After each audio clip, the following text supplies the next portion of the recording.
Price Lord. விசேஷமாய் தேவனுடைய ரேமாவுடைய வார்த்தை சங்கீதம் 2ஆம் அதிகாரத்தினுடைய 12வது வசனத்தை வாசித்து தியானிக்க போகிறோம். குமாரன் கோபம் கொள்ளாமலும் நீங்கள் வழியில் அழியாதவர் இருக்கும்படிக்கு அவரை முத்தம் செய்யுங்கள், கொஞ்ச காலத்திலே அவருடைய கோபம் பற்றி எறியும், அவரை அண்டிக் கொள்கிற யாவரும் பாக்கியவான்கள். தேவ ஜனமே, தேவ பிள்ளைகளை, விசேஷமா இந்த நாளிலே கூட நான் உங்களோடு கூட சொல்லுகிற வார்த்தை குமாரனுடைய கோபம், தேவனுடைய கோபம், கர்த்தருடைய கோபம். இந்த வேதத்துல அப்படின்னு சொல்லப்படுது, குமாரனுடைய கோபத்துல நம்ம அழிந்து போகாதபடி அவருடைய இரக்கத்தை நம்ம என்னோனுங்க நம்ம ஒரு சில நேரங்கள்ல அவருடைய கோபம் நம்ம மேல இருக்கா நம்ம என்னோனுங்க டெஸ்ட் பண்ணணும். அவருடைய கோபத்தை குறித்து நான் ரொம்ப தியானித்து கொண்டிருக்கிறேன். ஏன் அப்படின்னா எவ்வளவு கிருபை, எவ்வளவு கிருபை இருக்குது, எவ்வளவு கிரேஸ் இருக்குது, டபுள் கிரேஸ் இருக்குது. அதே போல அதை விட டபுளா நான் சொல்லுகிறேன் குமாரனுடைய கோபம், தேவனுடைய கோபம். வழியில நீங்க அழியாதபடி இஸ்ரவேல் ஜனங்க முறுமுறுத்தாங்க, தேவனை அடிச்சு கொண்டாரு.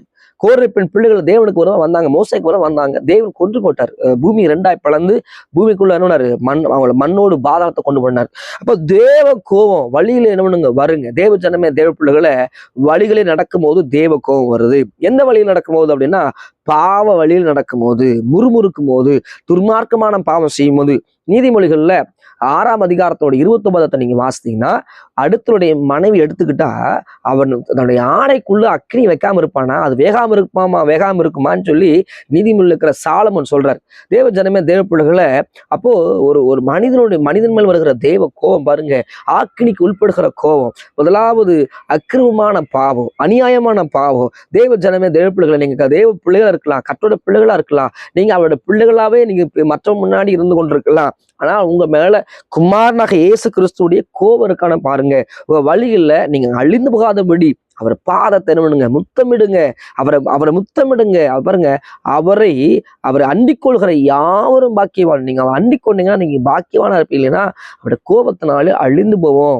தேவ ஜனமே, தேவ பிள்ளைகளை, நான் சொல்லுகிறேன், விசேஷமா அவருடைய கோபத்தை குறித்து தான் நான் தியானித்து கொண்டிருக்கிறேன். நீங்களும் உங்க வாழ்க்கையில அவருடைய கோபம் உங்க வாழ்க்கையில் இருக்கான்னு பாருங்க, டெஸ்ட் பண்ணி பாருங்க. தாவீது தான் சொல்றாரு, குமாரன் கோபம் கொள்ளாமலும் வழியில நீங்க அழிந்து போகாதபடி அவர் பாதத்தை அண்டிக் கொள்ளுங்க. தேவ ஜனமே, தேவ பிள்ளைகளை, அவருடைய பாதத்தை அண்டிக் கொள்ளுங்க. அவருடைய கிருபைக்குள்ள ஒளிஞ்சு கொள்ளுங்க. உங்களை தாழ்த்துங்க, எவ்வளவு முறை தாழ்த்தணுமோ. ஒரு சில பேர் பெருமையினால் இருப்பாங்க, விழுந்து போயிடுவாங்க. பெருமை ஆவிக்குரிய பெருமையில, ஜாதி பெருமையில, இன்னும் பணப்பெருமையில, பலவிதமான பெருமைகள் இருப்பாங்க. வேதம் சொல்லுது, குமாரனுடைய கோபம் வருமா, பெருமை உள்ளவனுக்கு தேவன் எதிர்த்து நிற்கிறாரு. பாருங்க, லூசிபேரு பெருமைனாலே மேலிருந்து கீழே விழுந்தான், பெருமைனாலே விழுந்தா. அதனால உங்களுக்குள்ள பெருமை இருக்கான்னு பாருங்க. தேவனுடைய கோபம் நம்ம மேல வர்றதுக்கு ஏதாவது வழி இருக்கானீங்கன்னு டெஸ்ட் பண்ணுங்க. ஏன்னா குமாரன் கோபம் கொள்ளாமலும் நீங்கள் வழியில் அழிந்து போகாதபடி அவர் பாதத்தை முத்தமிடுங்க. தேவ ஜனமே, தேவ பிள்ளைகளை, தேவ கோபம் சும்மா வருமா? தேவனுடைய ஆலயங்களில் புறாக்கள் வைக்கிறவனையும் பார்த்து காசுக்காரன் பகலை என்ன கவிழ்த்து போட்டாரு. அங்க இருக்கிற அருவருப்பான ஒரு சில காரியங்கள், கர்த்தருடைய ஆலயத்துக்கு முன்னாடி ஆடு வைக்கிறான், புறா வைக்கிறான், நிறைய காசு காரியங்கள் நிறைய ஓடுது. கர்த்தர் பாக்குறாரு, என்னுடைய வீடு ஜெப வீடு எழுதப்பட்டிருக்குதேன்னு சொல்லி அந்த ஆலயத்தை போய் பண்றாருன்னா, அங்க ஆலயத்துல இருக்கிற எல்லா காசுக்கார பகலையெல்லாம் கவிழ்த்து காசுகளை கொட்டி அங்க இருக்கிற ஆடு மாடுகள் எல்லாம் துரத்தி விட்டு சவுக்க பின்னி அடிச்சு துரத்தினார் ஆண்டவர். தேவ கோபம் ஆலயத்துக்கு முன்னாடி இருக்கிற ஆடு மாடுகளை கூட துரத்து விட்டுச்சு. இன்னைக்கு நம்ம தான் ஆலயம், இன்னைக்கு நடமாடும் ஆலயம் யாருன்னு நம்ம தான். கர்த்தருடைய ஆலயத்தை ஒருத்தன் கெடுத்தா அவனை கெடுப்பன்னு வசனம் சொல்லுது. தேவ ஜனமே, தேவ பிள்ளைகளை, உங்களுக்குள்ள நீங்க தேவ ஆலயமா இருக்கிறீங்க, உங்களுக்குள்ள வாழ்கிறவர் கர்த்தரா இருக்கிறதுனால உங்க ஆலயத்துக்குள்ள முறுமுறுப்பு இருக்கலாம், வைராக்கியம் இருக்கலாம், கசப்பு இருக்கலாம், இச்சைகள் இருக்கலாம், பாவ உணர்வுகளோடு எப்போது பாவ சேற்றுள்ள ஒரு வாழ்கிற அநியாய பாவத்தோட இது பாவம் தெரியும்.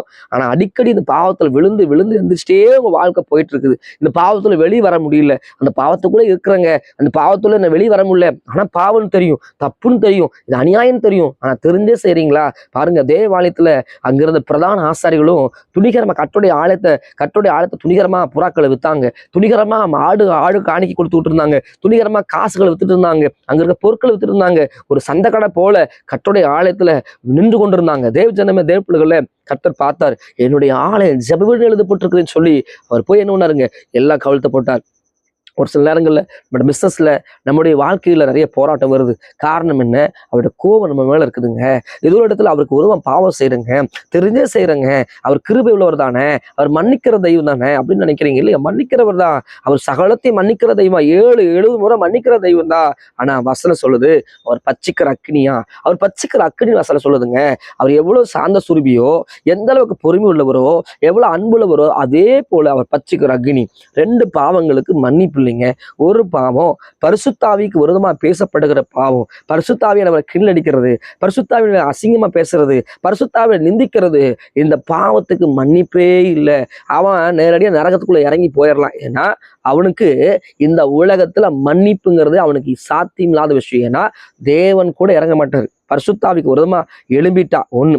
இன்னொரு பாவம் என்னன்னா, இன்னொரு பின்மாற்றம் உள்ள ஒரு ஜீவியம். பின்மாற்றம்னா ஒரு முறை நீங்க கர்த்தருடைய தேவனுடைய பிரயாசம் உள்ள சுவிசேஷத்தை தப்பா போச்சு.